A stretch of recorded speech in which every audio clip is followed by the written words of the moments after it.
I got so much motherfucking design on right now. Break it down, bring it back, make it clap. I got 3 old thoughts, new block, where that day. Bitches on my line, and you know. Assalamualaikum warahmatullahi wabarakatuh. Perkenalkan, nama saya Sumiati, NIM 21101110872, kelas pagi semester 4. Saya akan memberikan jawaban UTS mata kuliah studi kelayakan bisnis. Oke, kita akan masuk kepada soal. Yang pertama, 1A. Apa itu studi kelayakan bisnis? Studi kelayakan bisnis adalah studi yang mempelajari secara mendalam tentang usaha atau bisnis yang dijalankan. Apakah akan memberi manfaat yang lebih besar dibandingkan dengan biaya yang dikeluarkan? B. Faktor apa saja yang menyebabkan kegagalan suatu bisnis? Yang pertama, data dan informasi yang tidak lengkap. Yang kedua, tidak teliti. Yang ketiga, salah perhitungan. Yang keempat, pelaksanaan pekerjaan yang salah. Yang kelima, kondisi lingkungan. Yang keenam, unsur sengaja. C. Manfaat bisnis. Apa sih manfaat bisnis? Manfaat bisnis adalah 1. Memperoleh keuntungan. 2. Memperoleh peluang pekerjaan. Ketiga, manfaat ekonomi. Yang keempat, tersedianya sarana dan prasarana. Yang kelima, membuat isolasi wilayah. Yang keenam, meningkatkan persatuan dan membantu pemerataan pembangunan. D. Lembaga-lembaga apa saja yang perlu studi kelayakan bisnis? Yang pertama, investor. Yang kedua, kreditor atau bank. Yang ketiga, pemerintah. Yang keempat, masyarakat. E. Bagaimana sih tahap dalam studi kelayakan bisnis?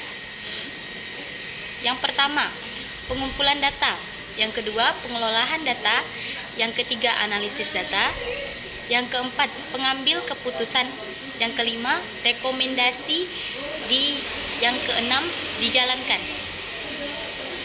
Aspek apa saja yang digunakan dalam penilaian bisnis? Yang pertama, aspek hukum. Yang kedua, pasar dan pemasaran, manajemen atau organisasi. Yang ketiga, operasi. Yang keempat, ekonomi sosial. Yang kelima, lingkungan. Dari video yang kedua, saya akan menjelaskan tentang pengertian payback period. Payback period adalah cara untuk menentukan lama waktu pengembalian modal. Perhitungan payback period membantu perusahaan membuat keputusan investasi. Yang kedua, apa itu net present value atau NPV? Jadi sederhananya NPV adalah nilai sekarang atau saat ini dari suatu aset yang dikurangi dengan harga pembelian awal. Biasanya NPV digunakan dalam penganggaran modal untuk menganalisa profitabilitas dari sebuah proyek ataupun proyek investasi. Contoh soal payback period. Sebuah manajemen pada perusahaan PT Makmur Jaya sedang melakukan pertimbangan untuk membeli alat produksi pada komponen elektronika.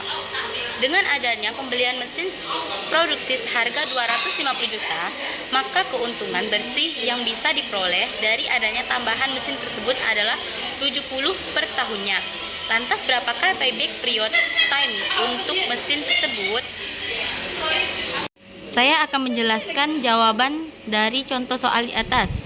Diketahui nilai investasi 250 juta. Kas masuk bersih sebesar 70 juta. Rumus payback period. Payback period sama dengan investasi dibagi kas masuk bersih. Jadi payback periodnya 250 juta dibagi 70 juta. Hasilnya 3,57. Maka payback period yang dibutuhkan adalah 3,57 tahun.